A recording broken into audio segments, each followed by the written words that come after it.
ये कहानी है भरोसे के टूटने की। सोचिए, जब रक्षक ही भक्षक बन जाएं, तो फिर न्याय की उम्मीद किससे की जाए।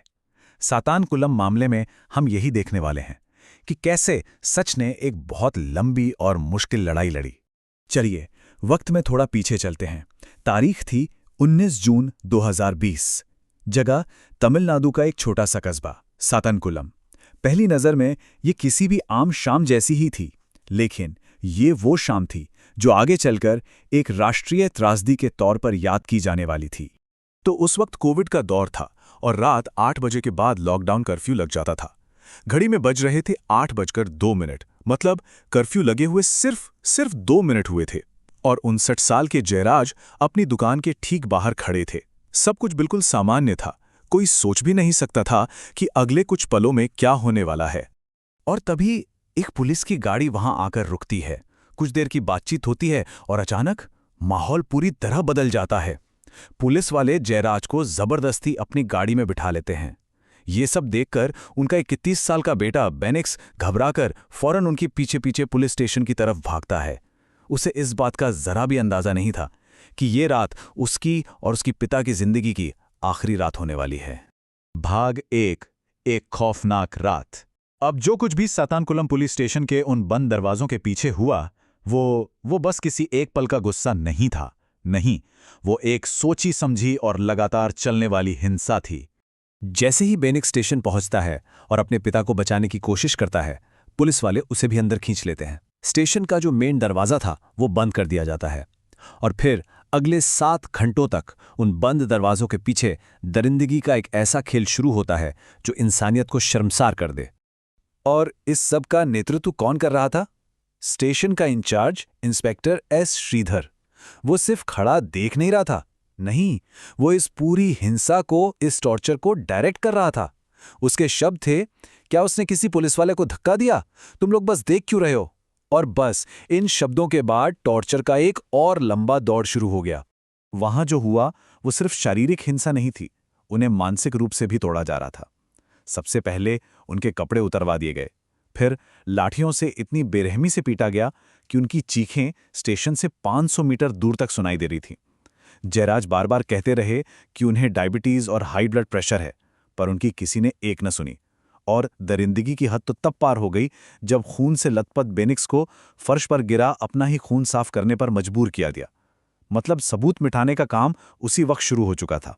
भाग 2, सिस्टम की विफलता। देखिए, ये कहानी सिर्फ कुछ बुरे पुलिस वालों की नहीं है। ये कहानी है एक पूरे सिस्टम के फेल होने की, एक ऐसे सिस्टम की जिसका काम लोगों की हिफाजत करना था। इस मामले में ना एक पूरी चेन थी जो फेल हुई, एक के बाद एक। सबसे पहले पुलिस की बर्बरता, उसके बाद मेडिकल सिस्टम की लापरवाही और आखिर में न्यायिक प्रक्रिया में हुई एक बड़ी चूक। इन तीनों ने मिलकर जयराज और बेनिक्स के बचने के सारे रास्ते एक एक कर बंद कर दिए। हुआ ये कि अगली सुबह जब उन्हें हॉस्पिटल ले जाया गया तो उनकी हालत बहुत खराब थी। वो खून से लथपथ थे। इसके बावजूद डॉक्टर वेनिला ने उन्हें मेडिकल फिटनेस सर्टिफिकेट दे दिया। और उसके बाद जुडिशियल मजिस्ट्रेट डी सर्वानंद ने कोविड प्रोटोकॉल का बहाना देकर अपने घर की बालकनी से ही बिना एक भी सवाल पूछे उन्हें रिमांड पर भेज दिया। सिस्टम के 2 सबसे जरूरी पिलर्स, और दोनों ने अपनी आंखें बंद कर ली थी। अब सच को दबाने के लिए पुलिस ने एक झूठी कहानी घड़ी, एक झूठी एफआईआर बनाई। यहां देखिए, एक तरफ है पुलिस का दावा और दूसरी तरफ है पोस्टमार्टम की सच्चाई। पुलिस कहती है चोटें जमीन पर गिरने से आईं, जबकि पोस्टमार्टम में शरीर पर 18 गहरे और गंभीर घाव मिले। पुलिस का दावा है कि हाथापाई हुई थी। सच ये है कि 7 घंटे तक बेरहमी से टॉर्चर किया गया।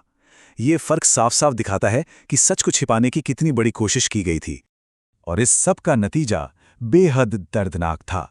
22 जून की रात को बेनिक्स की मौत हो गई और अगली ही सुबह 23 जून को उनके पिता जयराज ने भी दम तोड़ दिया। मौत की वजह जबरदस्त अंदरूनी ब्लीडिंग और टॉर्चर से हुआ ट्रॉमा। भाग 3, सच की तलाश। इन 2 मौतों ने पूरे देश को हिलाकर रख दिया। अब सवाल बस एक ही था, क्या इंसाफ मिलेगा? और यहीं से सच को बाहर लाने की असली लड़ाई शुरू होती है। जब लोगों का गुस्सा सड़कों और सोशल मीडिया पर फूटा तो मद्रास हाईकोर्ट ने एक बहुत जरूरी कदम उठाया। कोर्ट ने इस मामले का स्वतः संज्ञान लिया। अब स्वतः संज्ञान का मतलब होता है कि कोर्ट किसी की शिकायत का इंतजार नहीं करती, बल्कि खुद ही केस की जांच शुरू कर देती है। और ये इस केस का एक बहुत बड़ा टर्निंग पॉइंट था। और फिर सिस्टम के अंदर से ही एक आवाज आई, सच की आवाज। ये आवाज थी हेड कांस्टेबल रेवती की, जो उस रात ड्यूटी पर थीं। उन्होंने वो सब कुछ देखा था। अपने ही साथियों से धमकियां मिलने के बावजूद वो डरी नहीं और उन्होंने उस रात की पूरी सच्चाई बयान कर दी। उनका ये हौसला इस केस में एक मजबूत पिलर बना। इसके बाद जब सीबीआई और फॉरेंसिक टीम ने जांच शुरू की तो एक-एक करके सारे सबूत सामने आने लगे। स्टेशन की दीवारों पर, लाठियों पर जो खून के धब्बे थे, उनके सैंपल लिए गए और वो जयराज और बिनिक्स के डीएनए से मैच हो गए। ये भी पता चला कि स्टेशन का सीसीटीवी हार्ड ड्राइव जानबूझकर ऐसे सेट किया गया था कि रिकॉर्डिंग रोज अपने आप डिलीट हो जाए। अब पुलिस का बोला हुआ हर एक झूठ बेनकाब हो रहा था। भाग 4, न्याय का फैसला। तो एक लंबी कानूनी लड़ाई लड़ी गई और फिर आखिरकार वो दिन आया जब अदालत को अपना फैसला सुनाना था। 23 मार्च 2024 मदुरई की एक अदालत ने सभी 9 आरोपी पुलिसकर्मियों को हत्या, गैर कानूनी हिरासत और सबूत मिटाने जैसे संगीन जुर्मों का दोषी ठहराया। सजा सुनाते वक्त जज जी मुथुकुमारन ने जो कहा, वो इस अपराध की गंभीरता को बताता है। उनके शब्द थे, ये rarest of the rare case है, दुर्लभ से भी दुर्लभ, क्योंकि यहां रक्षक ही भक्षक बन गए थे। और फैसला ये था कि सभी 9 दोषियों को मौत की सजा दी जाती है। इसके साथ ही परिवार को मुआवजा देने के लिए उन पर 1.4 करोड़ रुपए का जुर्माना भी लगाया गया। ऐसा लगा कि न्याय की प्रक्रिया अपने अंजाम तक पहुंच गई है। लेकिन कहानी यहां खत्म नहीं होती।